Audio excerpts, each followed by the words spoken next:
पाठ 3 गुलाब सिंह। पाठ परिचय। प्रस्तुत कहानी अति संवेदनशील कहानी है जो भाई बहन के प्रेम, देश प्रेम तथा आत्मविश्वास को दर्शाती है। यह कहानी परस्पर प्रेम करने, अत्याचार को सहन न करने की शिक्षा देती है।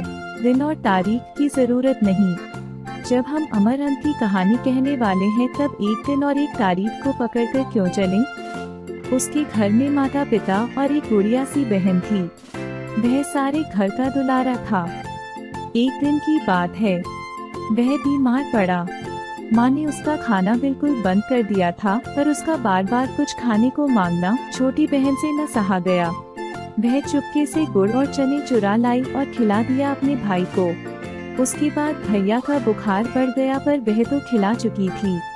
अपने भाई के संतोष के लिए वह माँ बाप का गुस्सा भी सहने को तैयार थी, पर भाई ने गुड़ चने की बात किसी को न बताई। धीरे धीरे रोग चला गया, पर भाई के मन पर बहन के प्रेम की छाप छप गई।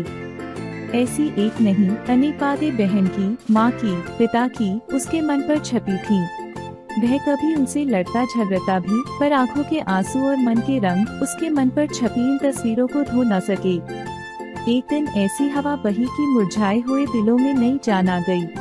यह हवा उमंगों की हवा थी। बड़ा भारी जुलूस निकलना था। कौमी झंडे का जुलूस था वह, पर बादशाह का हुक्म था कि जुलूस न निकले। शहर में आतंक छा गया। बड़ा अत्याचारी था वह बादशाह। बड़ा आया बादशाह। क्यों न निकले जुलूस, क्यों न निकले हमारा झंडा?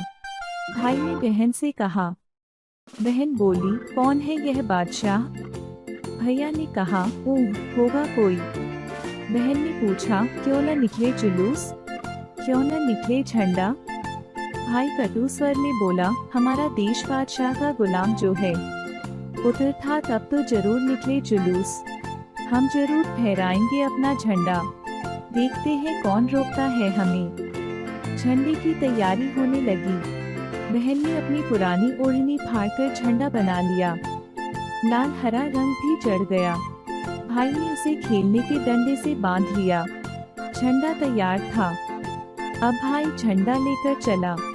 अरे भाई, जाते कहाँ हो?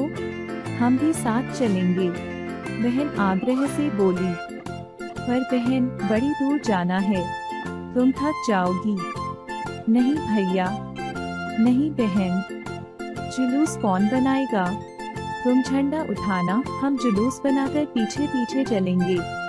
नहीं रानी, तुम जुलूस नहीं, तुम एक काम करो, हमें रोली का तिलक लगाकर विदा करो, जैसे राजकुमारी अपने भाई राजकुमार को विदा करती है। बहन ने खुशी से किलकारी के साथ ताली बजाई और दौड़कर थोड़ी सी रोली, थोड़े से चावल सजा लाई। थाली में एक दिया भी जल रहा था। भाई की आरती उतारने लगी। मुंह के चारों तरफ घूमती थाली एक आभा मंडल बनाने लगी। उसने देवी देवताओं के चित्रों में भी वैसा ही आभा मंडल देखा था। भाई के चारों तरफ वैसा ही आभा मंडल देखकर वह बहुत खुश हुई। भाई के माथे पर तिलक लगाया, चावल बिखराए। तब भाई ने बहन के पैर छुए और विदा ली। बहन ने भाई के सिर पर हाथ फेरा और बलैया ली। अब वह झंडा लेकर चला।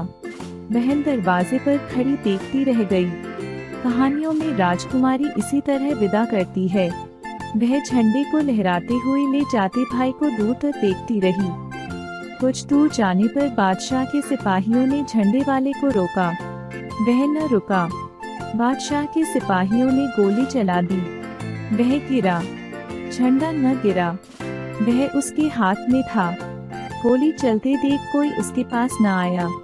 बहन ने भाई को गिरते देखा, वह दौड़ पड़ी। भाई खून से लथपथ पड़ा था। वह पुकारती रही, भैया, भैया। भाई के प्राण मानो यह अमृतवाणी सुनकर लौट पड़े। वह बोला, तू आ गई, यह झंडा ले। बहन ने झंडा थाम लिया। भाई चला गया।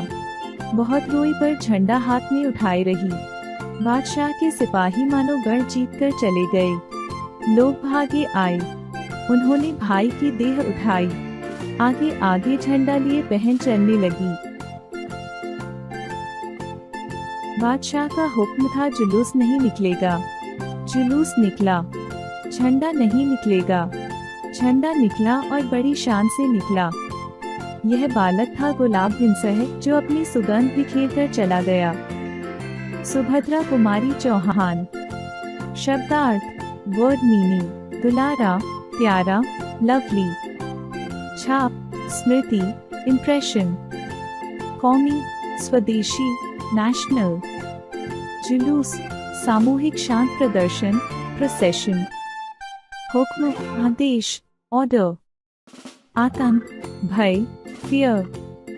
अत्याचारी, जुल्मी, डिस्पोटिक। आग्रह, निवेदन, request.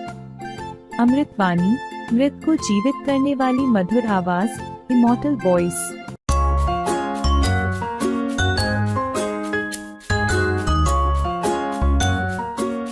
Like, share and subscribe.